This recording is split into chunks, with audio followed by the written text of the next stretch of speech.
wonderful in the sunset light.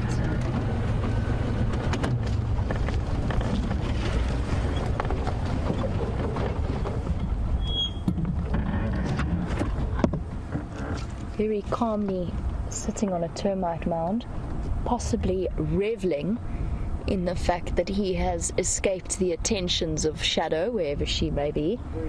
Now, I mentioned it this morning, but poor old Tingana has not had one break of longer than a couple of days in between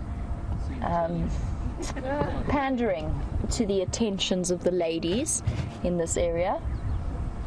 And yet he looks as beautiful as ever and as unflustered as ever. How are you? Good, thanks. Any sign of them are fuzzy? No, he managed to escape. Look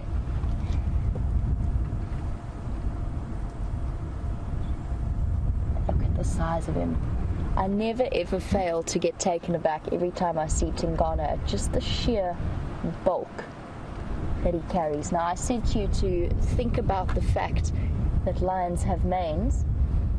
Tingana happens to have a spectacular dewlap, that big flap of skin and muscle in the front of his neck, and it serves essentially the same purpose. It also means that a leopard like this could drag a giraffe carcass up into a tree if he wanted to. That's something easily twice his weight, probably even more. Imagine dragging something like that up into a tree, holding it in your teeth and with only your claws to hold you up. And then just imagine the amount of strength that a cat like this shows. It seems as though there's something in the air at Arathusa, and I think it's probably the heat that's making everything feel just that little bit sleepy this afternoon. But we've certainly been spoilt. In an hour and a bit, we've seen wild dog, lion and leopard, all within a radius of probably not more than 1.5 kilometers of each other.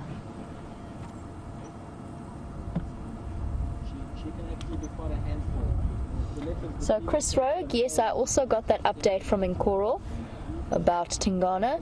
I'm not sure where Shadow is. She's probably resting in the shade. This is something that we saw with Karula and Tingana a couple of days ago, that on these really hot days, particularly with full bellies, which I think that he has, although it's hard to tell clearly while he's lying down, but they seem to give the mating process a bit of a break in the heat of the day, and that makes sense. It's not worth expending all of that energy when it's the hottest time. Look at those beautiful eyes. Obviously, very much.